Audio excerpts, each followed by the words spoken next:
Bismillahirrahmanirrahim. Assalamu alaikum dear students. I am Asadullah, subject specialist in physics at DPS and Inter College Sahiwal.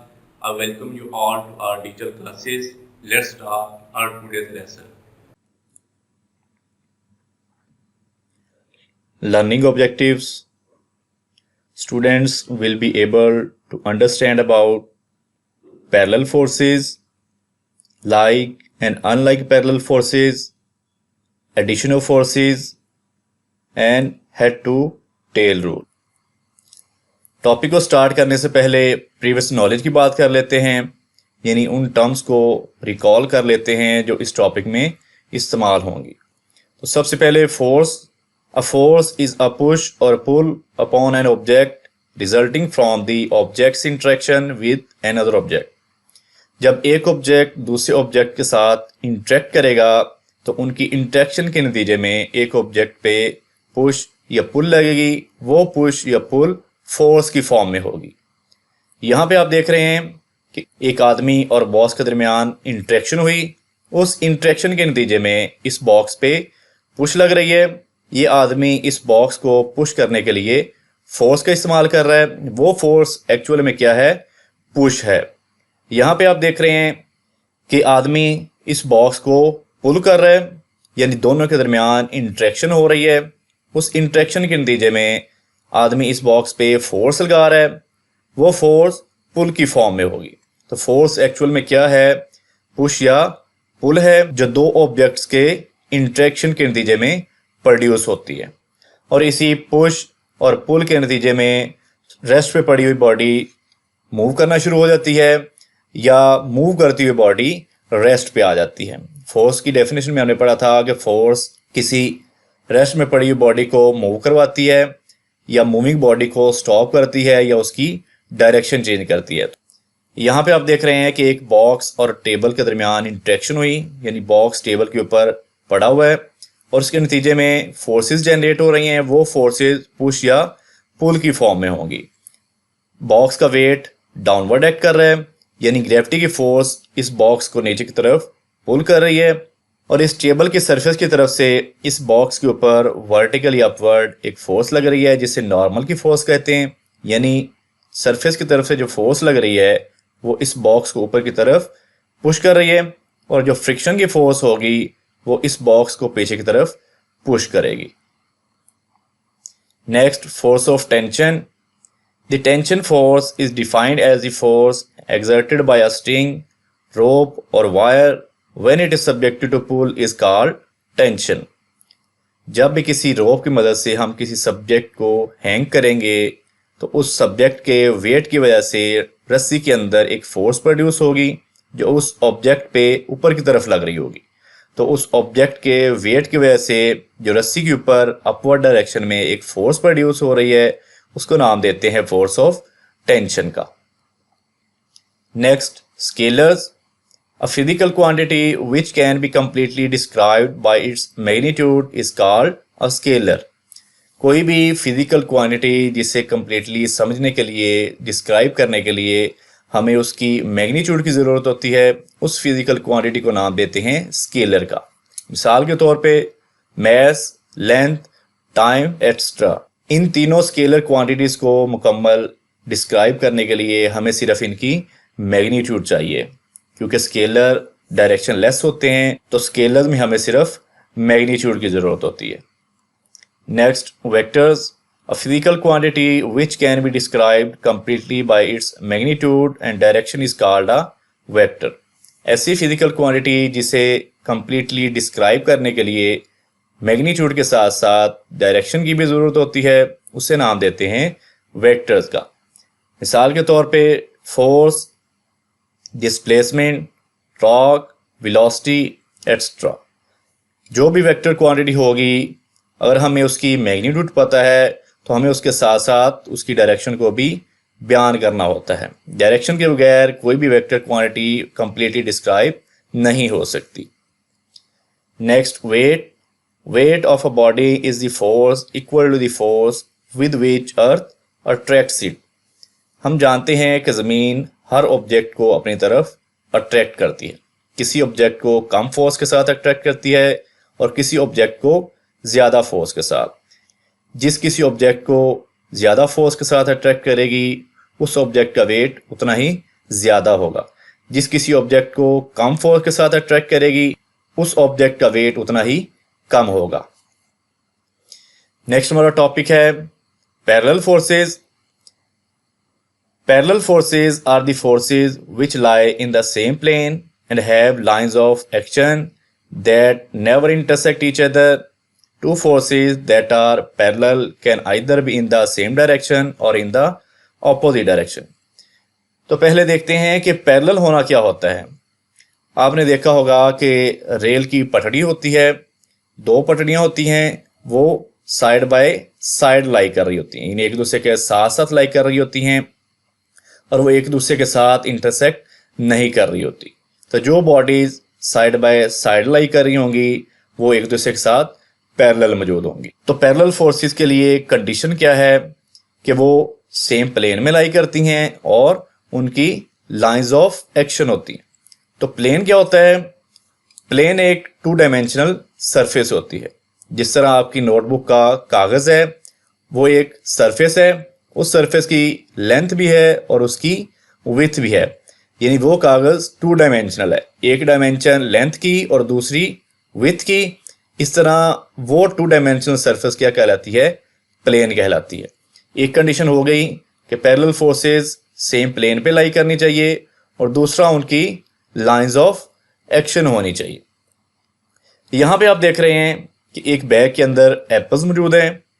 Her apple का individual wait है और हर Apple की जो wait की force है वो नीचे की तरफ एक्ट कर रही है।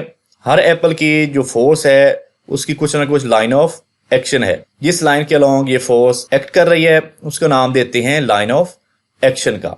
यहाँ पे भी आप देख सकते हैं कि एक रॉड है जिसके ऊपर 2 फोर्सेस एक्ट कर रही हैं, एक फोर्स ऊपर की तरफ और दूसरी फोर्स नीचे की तरफ। अगर हम इस एरो के ऊपर एक बिल्कुल सीधी लाइन ड्रॉ करें तो उस लाइन को नाम देंगे लाइन ऑफ एक्शन का।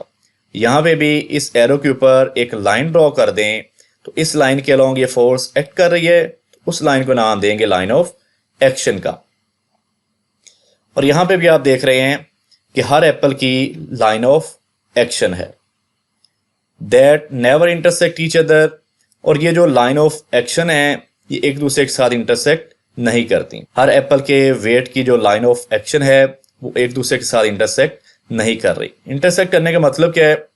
यहाँ पे लाइन L1 है और दूसरी लाइन L2 है, ये एक दूसरे के साथ पैरेलल नहीं है और ये एक दूसरे को एक पॉइंट पे इंटरसेक्ट कर रही हैं, काट रही हैं, और उस पॉइंट को नाम देते हैं पॉइंट ऑफ इंटरसेक्शन का। जिस तरह ये दोनों लाइंस इंटरसेक्ट कर रही हैं, यहाँ पे जो पैरेलल फोर्सेस हैं वो एक दूसरे को इंटरसेक्ट नहीं कर रही। यहाँ पे भी आप देख रहे हैं कि दोनों फोर्सेस की जो लाइन ऑफ एक्शन है वो एक दूसरे को इंटरसेक्ट नहीं कर रही।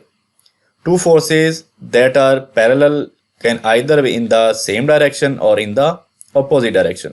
ये जो पैरेलल फोर्सेस हैं इनकी डायरेक्शन सेम भी हो सकती है और ये एक दूसरे के ऑपोजिट भी हो सकती हैं। यहाँ पे आप देख रहे हैं कि जो फोर्सेस जनरेट हो रही हैं उनकी डायरेक्शन सेम है, यानी तमाम की डायरेक्शन है वो डाउनवर्ड है, और यहाँ पे जो फोर्सेस प्रोड्यूस हो रही हैं उनकी डायरेक्शन एक दूसरे के ऑपोजिट है। ये अगर अपवर्ड है तो ये डाउनवर्ड डायरेक्शन में है।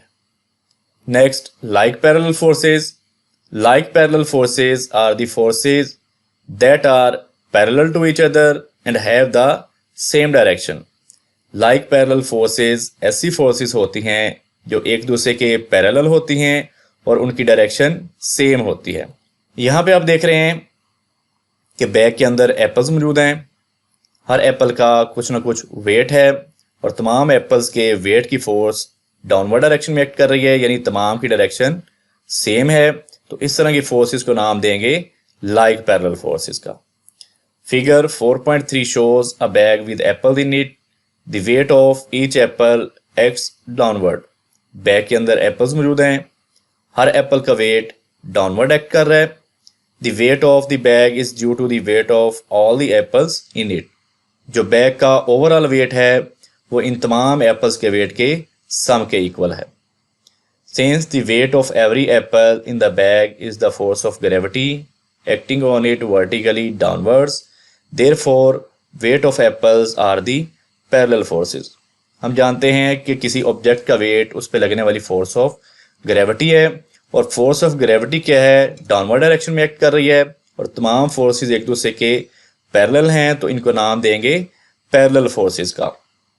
All these forces are acting in the same direction. Such forces are called like parallel forces. तमाम की डायरेक्शन एक जैसी है, तो डेफिनेशन के मुताबिक इन फोर्सेस को नाम देंगे like parallel forces का. Next, unlike parallel forces. Unlike parallel forces are the forces that are parallel but have directions opposite to each other. Unlike parallel forces ऐसी forces होती हैं जो एक दूसरे के पैरेलल तो होती हैं लेकिन उनकी डायरेक्शन एक दूसरे के ऑपोजिट होती है. यहाँ पे आप देख सकते हैं कि एक रस्सी की मदद से हमने एक एप्पल को हैंग किया हुआ है. इस एप्पल का वेट डाउनवर्ड डायरेक्शन में एक्ट कर रहा है, तो इस एप्पल के वेट की वजह से इस रस्सी के अंदर अपवर्ड डायरेक्शन में एक फोर्स जनरेट होगी जिसे हम फोर्स ऑफ टेंशन कहते हैं. एप्पल के वेट की जो फोर्स है वो डाउनवर्ड डायरेक्शन में एक्ट कर रही है, और इस सेब पे लगने वाली टेंशन की फोर्स अपवर्ड डायरेक्शन में है. यानी दोनों फोर्सेस पैरेलल तो हैं लेकिन एक दूसरे की ऑपोजिट डायरेक्शन में है, तो ऐसी फोर्सेस को नाम देते हैं unlike parallel forces. In figure a an apple is suspended by a string. The string is stretched due to weight of the apple. The forces acting on it are weight of the apple acting vertically downwards and tension in the string pulling it vertically upwards. जब Apple को hang करेंगे तो Apple के hang करने की वजह से रस्सी में स्ट्रेचनेस प्रोड्यूस होगी. उस स्ट्रेचनेस की वजह से इस रस्सी के अंदर टेंशन प्रोड्यूस होगी. अब इस एप्पल पे लगने वाली फोर्सेस कितनी हैं? दो फोर्सेस हैं. वेट की फोर्स डाउनवर्ड डायरेक्शन में और टेंशन की फोर्स अपवर्ड डायरेक्शन में. The two forces are parallel but opposite to each other. These forces are called unlike parallel forces. दोनों forces हैं तो parallel लेकिन डायरेक्शन में एक दूसरे के opposite हैं. वेट नीचे की तरफ और टेंशन ऊपर की तरफ, तो ऐसी forces को नाम देते हैं unlike parallel forces का. In figure B, forces F1 and F2 are unlike parallel forces because they are parallel and opposite to each other. इस फिगर में आप देख सकते हैं कि जो फोर्सेस F1 और F2 हैं एक दूसरे के पैरेलल हैं लेकिन दोनों की डायरेक्शन एक दूसरे के ऑपोजिट है.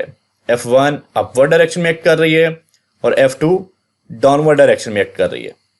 But F1 and F2 are not acting along the same line and hence they are capable to rotate the body. लेकिन F1 और F2 की जो लाइन ऑफ एक्शन है वो एक नहीं है. इसकी लाइन ऑफ एक्शन ये है और F2 की लाइन ऑफ एक्शन ये है. तो लाइन ऑफ एक्शन के मुख्तलिफ जगहों पे होने की वजह से इन फोर्सेस की वजह से ये बॉडी रोटेट कर जाएगी. ये फोर्स ऊपर की तरफ लगी, ये फोर्स नीचे की तरफ लगी, तो ये रॉड रोटेट कर जाएगा. Addition of forces.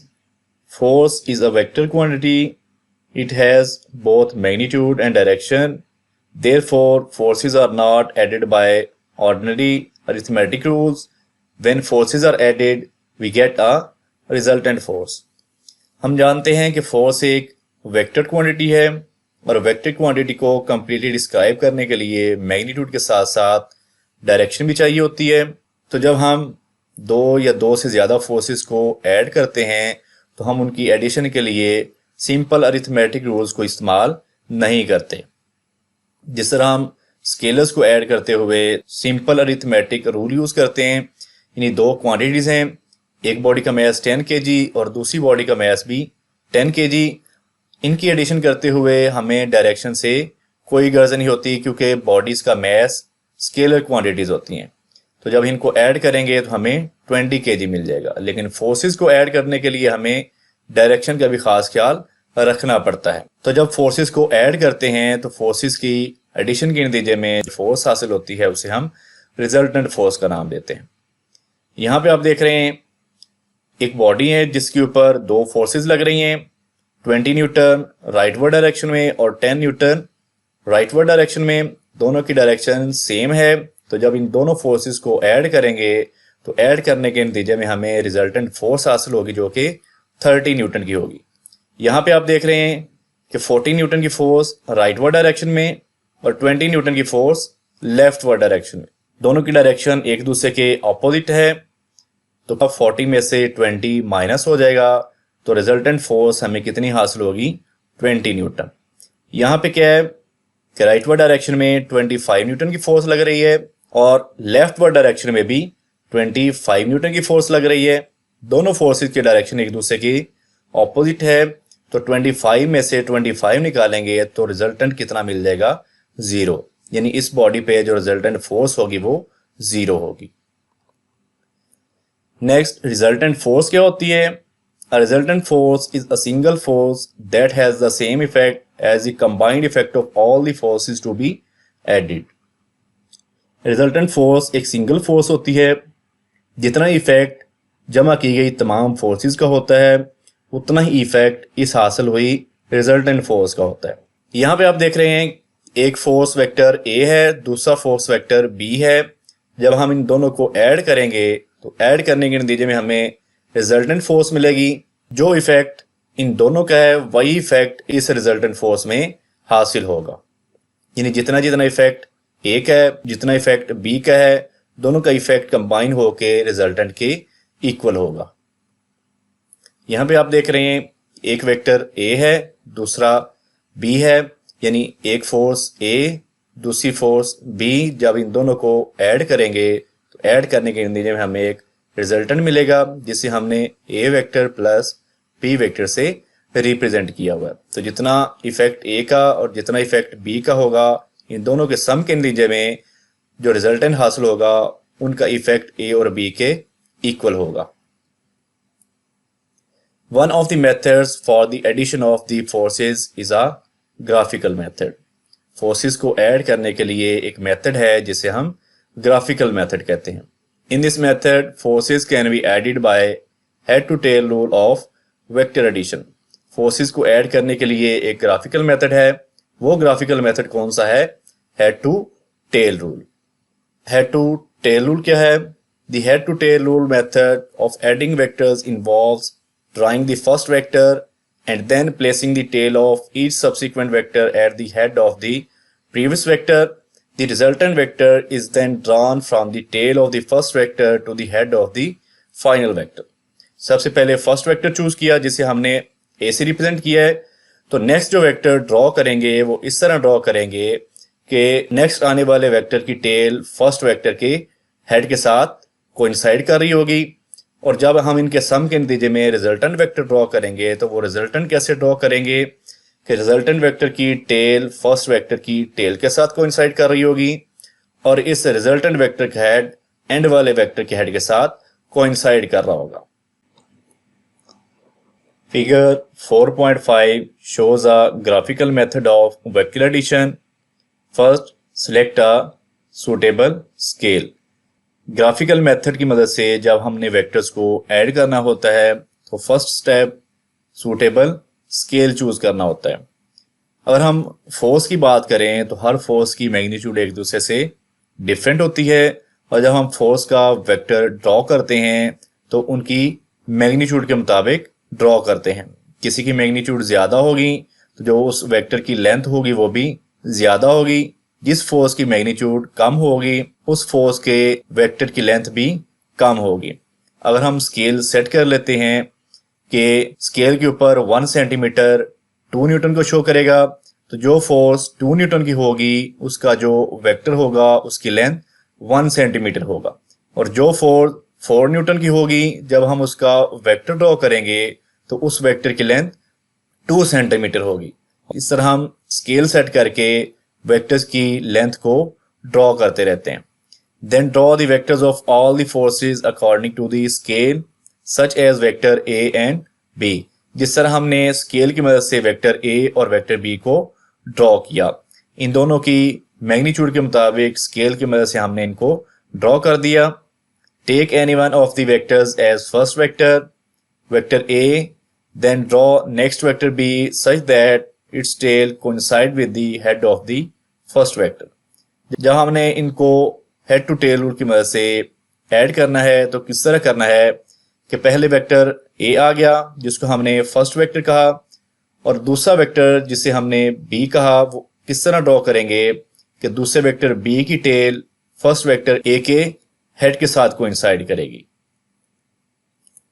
और मजीद अगर हम वेक्टर्स को डायरेक्शंस के अलोंग ड्रॉ करें, यानी ईस्ट, नॉर्थ, वेस्ट और साउथ के अलोंग ड्रॉ करें, तो वो किस तरह करेंगे कि ए वेक्टर को हमने अलोंग ईस्ट ड्रॉ कर लिया और दूसरा वेक्टर जो बी है उसको हमने नॉर्थ के अलोंग ड्रॉ कर लिया। जब हम इनका रिजल्टेंट हासिल करेंगे तो वो हमें बता देगा कि जो रिजल्टेंट वेक्टर हासिल हो रहा है उसकी डायरेक्शन क्या है और उसकी मैग्नीट्यूड क्या है। Similarly draw the next vector for the third force if any with its tail coinciding with the head of the previous and so on। अगर हमारे पास दो से ज़्यादा फोर्सेस हैं तो हम उनको किस तरह ऐड करेंगे। पहले हमने ए और बी को ऐड किया, फिर जो तीसरा वेक्टर होगा सी उसकी टेल को दूसरे वेक्टर बी के हेड के साथ कोइंसाइड करेंगे, और जो चौथा वेक्टर होगा जिसको हमने डी से रिप्रेजेंट किया है इसकी टेल पिछले वेक्टर सी के हेड के साथ कोइंसाइड करेगी। इस तरह अगर मजीद फोर्सेस हों तो हम उनको कैसे ऐड करेंगे, जिस तरह हमने पिछले वेक्टर्स को ऐड किया। Now draw a vector R such that its tail is at the tail of vector A the first vector while its head is at the head of vector b the last vector as shown in figure 4.5। vector r represent the resultant force completely in magnitude and direction। ए और B को हमने head to tail rule के मुताबिक arrange कर लिया। अब हमने resultant vector को किस तरह ड्रॉ करना है। रिजल्टेंट वेक्टर की टेल फर्स्ट वेक्टर की टेल के साथ कोइंसाइड करेगी और इस रिजल्टेंट वेक्टर का हेड एंड वाले वेक्टर के हेड के साथ कोइंसाइड करेगा, तो इसके नतीजे में हमें एक रिजल्टेंट वेक्टर हासिल होगा। यहाँ पे भी आप देख रहे हैं कि जब हम दो से ज्यादा वेक्टर्स को ऐड कर रहे हैं, दो से ज्यादा फोर्सेस को ऐड कर रहे हैं, तो उसके नतीजे में जो रिजल्टेंट हासिल हो रहा है हमने उसको इस तरह ड्रॉ किया कि रिजल्टेंट वेक्टर की जो टेल थी वो फर्स्ट वेक्टर ए की टेल के साथ कोइंसाइड कर रही है, और इस रिजल्टेंट वेक्टर का जो हेड है वो एंड वाले वेक्टर डी के हेड के साथ कोइंसाइड कर रहा है। और यहाँ पे भी जब हमने वेक्टर्स को डायरेक्शंस के अलोंग सेट किया, यानी ए वेक्टर अलोंग ईस्ट था, बी वेक्टर अलोंग नॉर्थ था, रिजल्टेंट वेक्टर को हेड टू टेल रूल के मुताबिक इस तरह अरेंज किया कि रिजल्टेंट वेक्टर आर की जो टेल थी वो फर्स्ट वेक्टर ए के टेल के साथ कोइंसाइड कर रही है, और इस रिजल्टेंट वेक्टर का जो हेड है वो एंड वाले वेक्टर बी के हेड के साथ कोइंसाइड कर रहा है। इस वेक्टर की जो लेंथ होगी वो इसकी मैग्नीट्यूड के बारे में बताएगी, और जो एंगल होगा वो इस वेक्टर की डायरेक्शन के बारे में बताएगा। It should be noted that head to tail rule can be used to add any number of forces. Head to tail rule की मदद से हम मल्टीपल फोर्सेस को ऐड कर सकते हैं, यानी कोई भी नंबर ऑफ फोर्सेस का हम उनको हेड टू टेल रूल की मदद से ऐड कर सकते हैं। The vector representing resultant force gives the magnitude and direction of the resultant force. जो रिजल्टेंट फोर्स का वेक्टर आ रहा होता है वो उस रिजल्टेंट फोर्स की मैग्नीट्यूड और डायरेक्शन को शो कर रहा होता है। यहाँ पे एक एग्जांपल है जो आपकी बुक में गिवन है हेड टू टेल रूल के हवाले से। Find the resultant of three forces 12 newton along x axis, 8 newton making an angle of 45 with x axis and 8 newton along y axis. तीन फोर्सेस गिवन है, उन तीन forces का हमने रिजल्टेंट फाइंड करना है। सॉल्यूशन की तरफ चलते हैं। F1 12 newton along x axis, F2 8 newton along 45 with x axis, F3 8 newton along y axis. यहाँ पे हमने कोऑर्डिनेट्स ड्रॉ किए, यानी एक्स एक्सिस और वाई एक्सिस। हॉरिजॉन्टल के अलोंग जो होते हैं वो एक्स एक्सिस और वर्टिकली जो होते हैं वो वाई एक्सिस। इन एक्सिस के अलोंग हमने वेक्टर्स को ड्रॉ करना है। तो पहले हमने स्केल सेट किया, यानी 1 सेंटीमीटर 2 न्यूटन के इक्वल है। अब अगर एक से ज़्यादा फोर्सेस हों और हर फोर्स की मैग्नीट्यूड दूसरी से मुख्तलिफ हो तो उनके जो वेक्टर की लेंथ होगी वो भी एक दूसरे से डिफरेंट होगी। हमने स्केल सेट कर लिया कि स्केल के ऊपर जो 1 सेंटीमीटर है वो 2 न्यूटन को शो कर रहा है। इसका मतलब क्या हुआ कि कोई फोर्स जो 2 न्यूटन की है उसके वेक्टर की लेंथ 1 सेंटीमीटर के इक्वल होगी। यहाँ पे हम देख रहे हैं कि फोर्स F1 है जो 12 न्यूटन की है, 1 सेंटीमीटर 2 न्यूटन के इक्वल है। तो जो 12 न्यूटन की फोर्स है उसके वेक्टर की लेंथ कितनी होगी? 6 सेंटीमीटर होगी। और जो फोर्स F2 है जो 8 न्यूटन है, इसके वेक्टर की लेंथ 4 सेंटीमीटर होगी। और जो F3 है वो भी 8 न्यूटन है। जब इस फोर्स के वेक्टर को ड्रॉ करेंगे तो उसकी लेंथ 4 सेंटीमीटर होगी। जो स्केल हमने सेट किया, इसकी मदद से हम जितनी भी फोर्सेस होंगे उनके वेक्टर्स की लेंथ को ड्रॉ कर सकते हैं। फर्स्ट स्टेप है represent the forces by vectors F1, F2 and F3 according to the scale in the given direction. हमने वेक्टर्स को नाम दिए F1, F2 और F3। फिर हमने स्केल की मदद से इनको एक गिवन डायरेक्शन में रिप्रेजेंट किया। यानी जो F1 था वो x एक्सिस के अलोंग था और F2 x एक्सिस के साथ 45 के एंगल बना रहा है और जो F3 है वो y एक्सिस के साथ लाई कर रहा है। इन वेक्टर्स को स्केल की मदद से हमने ड्रॉ किया। यहाँ पे आप देख रहे हैं कि फोर्स F1 का वेक्टर है और दूसरे वेक्टर को हम इस तरह ड्रॉ करेंगे कि दूसरे वेक्टर की टेल फर्स्ट वेक्टर के हेड के साथ कोइंसाइड करेगी और तीसरे वेक्टर इस तरह ड्रॉ करेंगे कि इसकी टेल दूसरे वेक्टर F2 के हेड के साथ कोइंसाइड करेगी। Arrange these forces F1, F2 and F3. The tail of force F2 coincide with the head of force at point B as shown in figure. Similarly, the tail of force F3 coincide with the head of force F2 at point C. जिस point पे ये coincide कर रहे हैं हमने उनको नाम दे लिए A, B, C और D और हेड टू टेल रूल की मदद से हमने इनको ज्वाइन कर दिया। थर्ड स्टेप है join point A the tail of force F1 and point D the head of force F3। तो जो F1 है उसकी टेल A से रिप्रेजेंट की गई है। इसको हमने एंड वाले वेक्टर F3 के हेड के साथ कोइंसाइड करवा देना है जिसको हमने D का नाम दिया। Let AD represent force F। फिर हमने A और D को स्केल की मदद से ज्वाइन कर देना है। According to head to tail rule force F represent the resultant force. तो हेड टू टेल रूल के मुताबिक ये जो AD लेंथ आई है ये रिजल्टेंट फोर्स को शो कर रही है। फिर हमने इस रिजल्टेंट फोर्स की मैग्नीट्यूड फाइंड करनी है कि इसकी लेंथ कितनी होगी। तो उसके लिए हमने क्या करना है, measure AD and multiply it by 2 Newton per centimeter the scale to find the magnitude of the resultant force F। जैसे हमने स्केल सेट किया था कि 1 सेंटीमीटर 2 न्यूटन के इक्वल होगा। अब यहाँ पे जो रिजल्टेंट फोर्स आई है इसको हमने स्केल की मदद से मेजर कर लेना है। मिसाल के तौर पे ये 10 सेंटीमीटर आती है और 1 सेंटीमीटर 2 न्यूटन के इक्वल होगा। तो 10 को जब 2 से मल्टीप्लाई करेंगे तो 20 न्यूटन आ जाएगा। यानी जो रिजल्टेंट फोर्स आ रही है उसकी मैग्नीट्यूड 20 न्यूटन है। और फिर हमने डायरेक्शन फाइंड करनी है। measure the angle DAB using a protractor which the force F makes with x axis. This gives the direction of the resultant force.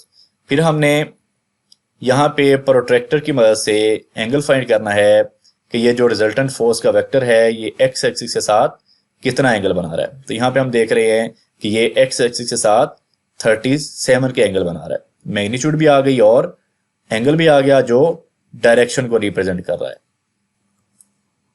तमाम टॉपिक्स को समराइज कर लेते हैं जो हमने पीछे पढ़े। पहले हमने पैरेलल फोर्सेस के बारे में पढ़ा। यानी तमाम वो फोर्सेस जो सेम प्लेन पर लाई करती हैं और उनकी लाइंस ऑफ एक्शन होती हैं और वो लाइंस ऑफ एक्शन एक दूसरे के साथ इंटरसेक्ट नहीं करती।